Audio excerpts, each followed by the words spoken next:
अब ये number chart में ना कुछ रूल्स होते हैं, जैसे मूवमेंट रूल हो गया, फिर डबलिंग रूल हो गया, ट्रिपलिंग रूल हो गया। तो जो मूवमेंट रूल होता है ना, तो इसमें हम देखते हैं कि एक नंबर से दूसरे नंबर पे अगर जाना होता है तो हमें देखना होता है कि मतलब ये नंबर उसे कितना फॉरवर्ड है, कितना फॉरवर्ड कॉलम है, कितना बैकवर्ड रो है। तो ये सारे हम मूवमेंट रूल में देखते हैं। डबलिंग नंबर में ये होता है कि मतलब हमें ये देखना होता है कि जो नंबर है उस नंबर का पोजीशन हमें लिखते हैं कि किस रो में आ रहा है, किस कॉलम में आ रहा है वो। और उस जो पोजीशन है उसको हम डबल से उसे मल्टीप्लाई कर देते हैं। ट्रिपलिंग नंबर में भी यही होता है कि जो नंबर है उसका हम पोजीशन देखते हैं कि मतलब कौन से पोजीशन पे आ रहा है, कौन सा कॉलम है, कौन सा रो है, और फिर उसे हम 3 से उसे मल्टीपल करते हैं। अब मैं एक एक करके अब इसे मैं एक्सप्लेन करती हूँ। अब मूवमेंट रूल में जैसे ये एक नंबर चार्ट है, तो अब मुझे यहाँ पे ये देखना होता है, जैसे ये एक मान लीजिए ये 2 नंबर को हम जैसे ले लेते हैं। अब 2 नंबर है, ठीक है। अब चलो ये जो नंबर है, अब ये 7 पे है, इस दोनों की बात करते हैं। 2 नंबर है जो अब 7 नंबर पे आ चुका है, तो अब इसे अब कैसे हम शो करेंगे। तो आगे तो ये देखना है, जैसे 1 2 3 4 5, 5 नंबर है, तो मतलब 2।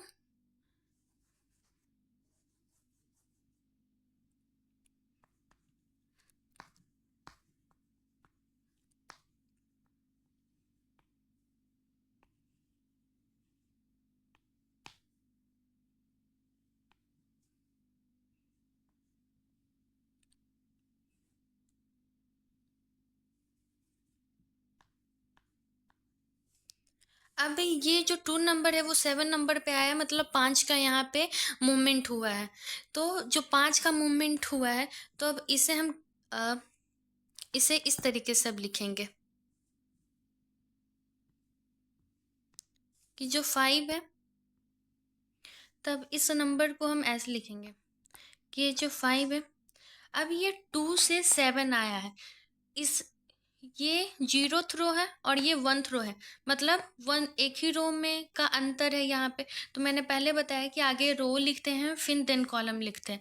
तो यहाँ पे A1 रो फॉरवर्ड, क्यों? क्योंकि ये इससे एक आगे आया है, इस कारण हम फॉरवर्ड यहाँ पे लगा है। अब जब यहाँ पे जब हम कॉलम लिखते हैं ना, तो अब यहाँ पे देखो, जो ये इसके पोजीशन पैरेलल होगा तो यहाँ पे कोई कॉलम नहीं होगा। बट इससे अगर आगे जाता है तो हम कॉलम फॉरवर्ड लिखते हैं। इससे इस पोजीशन से अगर पीछे जाता है तो कॉलम हम बैकवर्ड लिखते हैं। तो यहाँ पे 2 अगर 8 जगह आता तो यहाँ पे हम कॉलम नहीं लिखते। बट ये 7th पोजीशन पे आया है, मतलब इससे एक कॉलम ये क्या है, पीछे है। तो हम यहाँ पे क्या लिखेंगे, 1 कॉलम बैकवर्ड। जो पोजीशन है ना कॉलम का, अगर सेम पोजीशन आ गया तो सिर्फ रो की बात की जाएगी।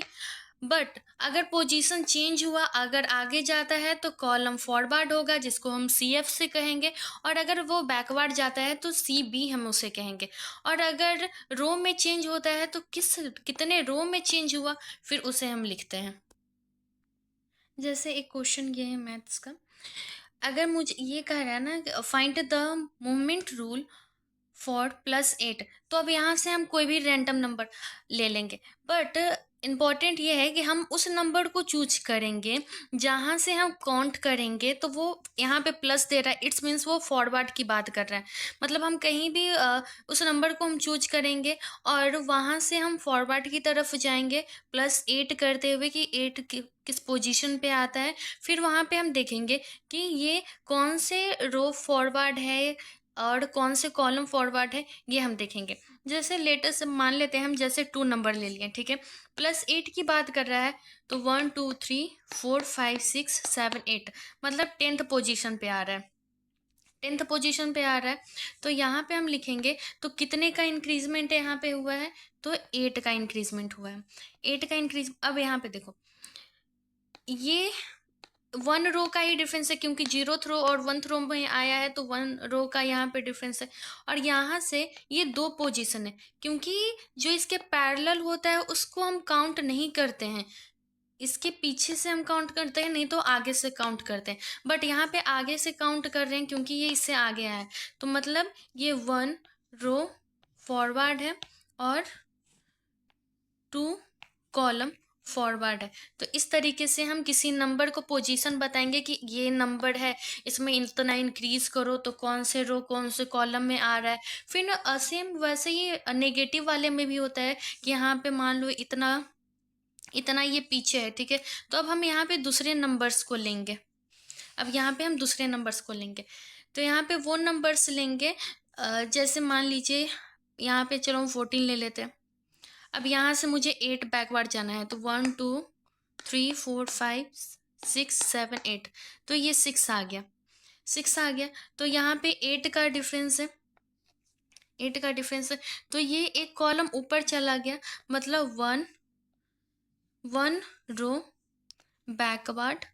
और ये यहाँ पे पोजीशन था, तो ये इस 2 आ रहा है, तो यहाँ पे भी हम लिखेंगे 2 कॉलम बैकवर्ड।